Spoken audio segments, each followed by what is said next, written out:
I think if I hear you call me Becky one more time, six-pack, I'm gonna pop your tops. All six of them.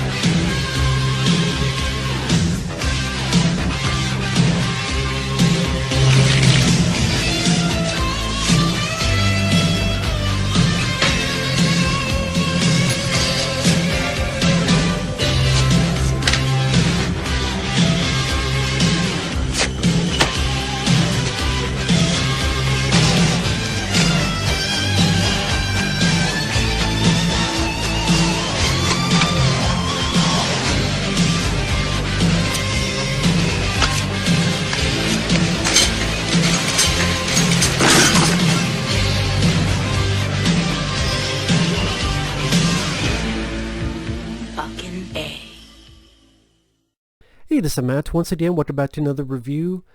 Once again for Yellow Devil, who had asked me to review two films. This is actually a PayPal request, not a Patreon.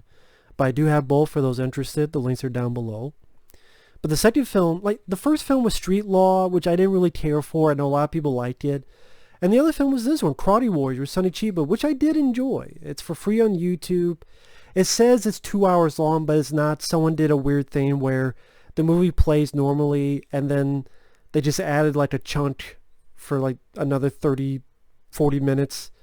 I don't know if it's they did by copyright or whatever, but I did. If you type Karate Warrior 1976, it'll say it's over 2 hours, but it's not. It'll play normally for like its running time of hour and a half or so. Then it'll just end and randomly have other stuff. Anyway. But yeah, this is a Sonny Chiba film. Now, Sonny Chiba, I did not grow up with, but I have liked some of his movies, in particular The Street Fighter. But I can't really say I remember many of his films off the top of my head, other than The Street Fighter. Also The Bodyguard, but I did not care for The Bodyguard. I thought that was a film where the trailer was much better than the movie itself. The Bodyguard was disappointing. Honestly, this film is what I wanted in The Bodyguard, so it kind of worked out.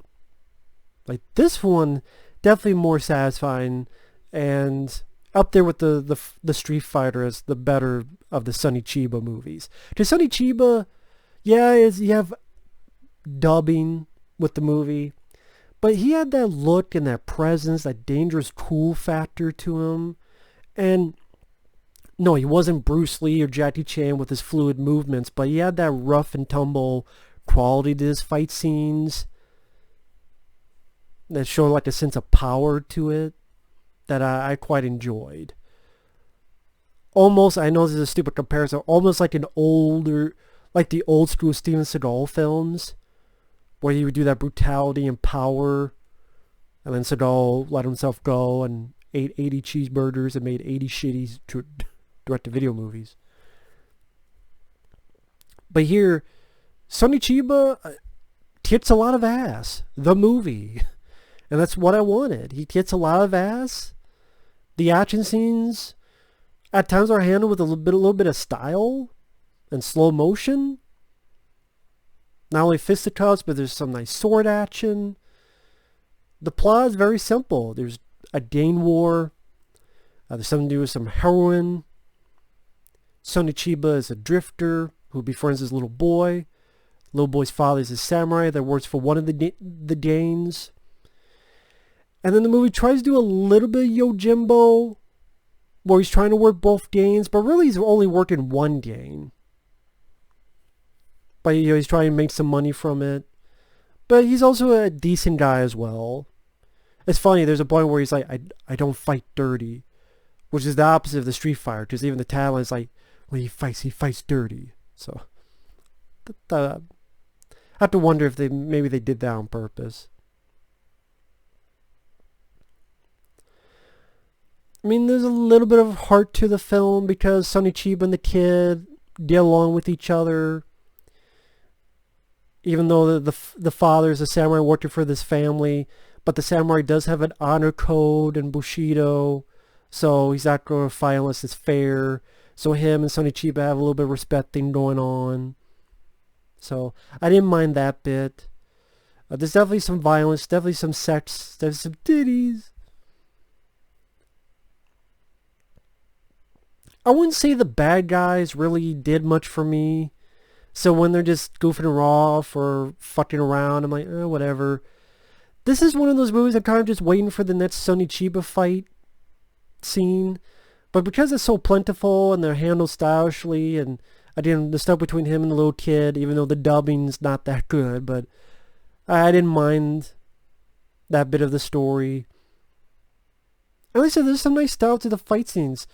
Like one of the first fight scenes, it'll go like slow-mo, and then when he hits the guy, it goes normal, and then goes back to slow-mo again. And then when it's ready for the impact, it goes normal speed, then slow-mo. Like that was a nice little bit of style in the direction. Or little moments like he puts like a peanut on a bald guy's head and he breaks it, the peanut on the bald guy's head, to piss him off. Like moments like that, okay, it was memorable. And like he fights this one big guy and even does a bat flip off of him.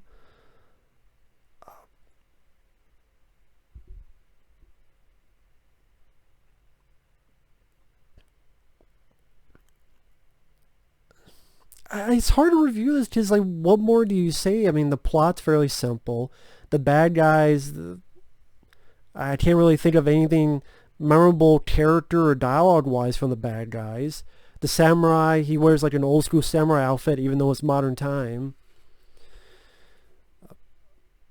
The fight scenes are handled fairly well. Once in a while there's a clunky moment, like when he's fighting the bad guy. There's a moment where the big guy like turned his head way too soon.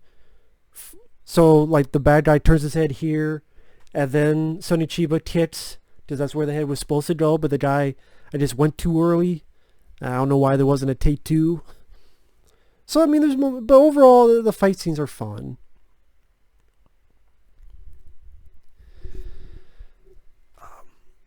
I mean, there are moments scattered throughout, like Sonny Chiba gets beaten up, tied up in this ice factory, and they're thinking of freezing him to death. There's a fight that he has with the samurai, which was a bit shorter than I thought it would be. I thought it would be a lot longer of a fight. So I was a little bit disappointed with that. But still, they both handled themselves fairly well. Did a nice use of slow-mo.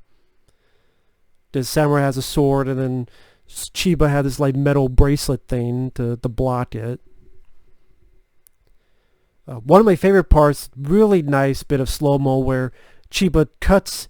You don't realize it yet. He swipes with the sword, and then because the hands because the guy has a gun, and then it's revealed that his hand's been cut off and flying off. Like the way that's handled, I'm like, that's pretty cool. I like the way that was neatly handled. Because the way the camera's behind the bad guy, and you see like the gun here, and you think, okay, he's sliced, and then all of a sudden you see this hand flying away. Like, oh shit, that's what he did. And he fucks up a bunch of people with the sword, and even like random bits that I didn't mind, like he's hiding with the kid on the train, and this random guy, like this random criminal that's handcuffed to a cop, just helps Chiba and the kid fight these two guys and throw them off the train. So again, there's sort of bit of random, like, who is this criminal guy? We've never seen him before. We've never seen him after. He just handcuffed and helps him out, and then we never see him again. So it's like, that was random, but kind of a fun random. And the finale takes place on a beach, which, I mean, it feels like a old school Bruce Lee film, just a lot of ass kicking on the beach, whether with fists or especially with a sword, a lot of nice sword action. Just fucking up people left and right. Ends with a sweet moment between him and the little kid going off to wherever. That's what I mean. Like, if you want a 70s chop-socky, plentiful action, a badass good guy who has a sense of presence and cool demeanor to him, yeah, some sex and some 70s vibe to it, whether it be the music, the look, the clothes. little bit of sweetness to the main character was his relationship to the little kid. The little kid was not too annoying, thankfully, whether regards to the acting or the dubbing. Sometimes that could be a fear, but the kid was not annoying or anything. At least I didn't think so. And the movie felt short. At least it didn't feel like it was so much of a drag. I mean, I think it's technically 80 to 90 minutes long, somewhere around there. And yeah, Karate Warriors, if you want Sonny Chiba kicking a lot of ass, it's worth a watch.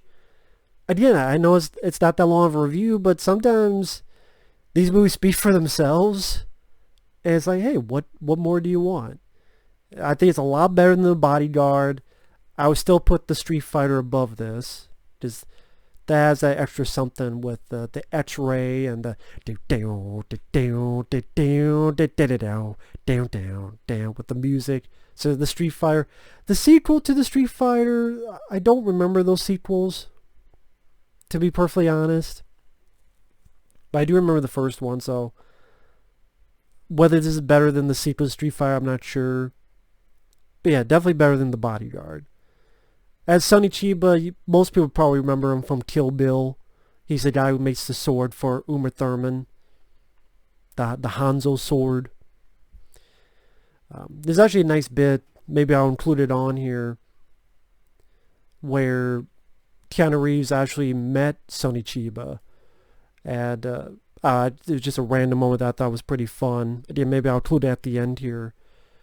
But yeah, if you like Sonny Chiba and you like Chopsaki movies, this is worth a watch. So thanks once again, Yellow Devil. Thank you guys for watching. Take care.